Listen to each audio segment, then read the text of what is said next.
في قصة وتفاصيل مسلسل علي كلاي. بيقوم أحمد العوضي ويجسد شخصية علي الجوهري الشهير بعلي كلاي، لأن هو كان طفل قوي بدنيا، وإن علي الجوهري هيبدأ حياته في دار أيتام. وبعدها إن احنا هنشوف الفنان طارق الدسوقي اللي هيكون قايم بدور المعلم سلطان الجوهري اللي هيتبنى علي من دار الأيتام. مع مرور الوقت وكل ما علي كان بيكبر كل ما كان بيبقى دراع اليمين لسلطان الجوهري، دراعه اليمين في حياته وفي شغله في تجارة السيارات. وطبعا ده اللي هيخلق حقد وغيرة وعداوات كبيرة جدا اتجاه علي كلاي من العيلة ومن أولاد سلطان الجوهري اللي هم أولاده منه، والكراهية بتاعتهم اتجاه علي كلاي لما يشوف أبوهم سايبهم ومهتم بعلي كلاي ودراعه اليمين. وده اللي هيخلينا نشوف ازاي علي كلاي هيتعامل مع كل ده والصراعات اللي هتكون في جوه العيلة دي. وبرضه هنشوف ان احمد العوضي علي كلاي هيكون صاحب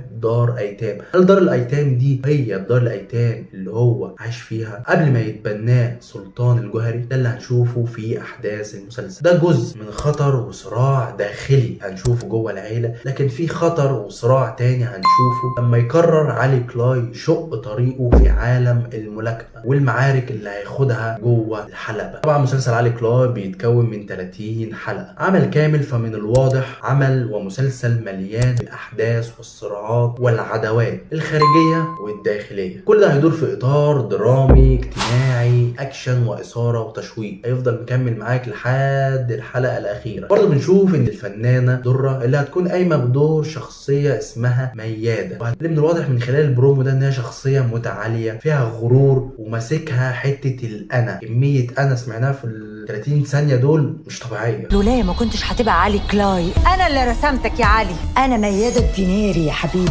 وهي بتكلم وواضح ان هي بتكلم بتهديد لعلي كلاي الفنان محمود البزاوي، واللي من الواضح وخلال اللي شفته ان هو هيكون الشرير بتاع القصة، وهيكون في مواجهة مع احمد العوضي.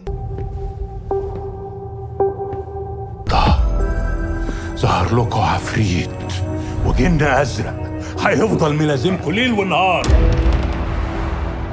الجن ده اسمه عزازي ابو الحسن.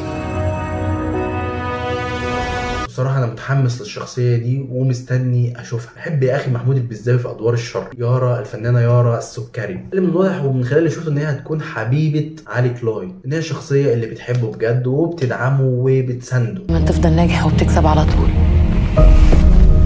توعدني إنك تاخد البطولة دي يا علي؟ بحب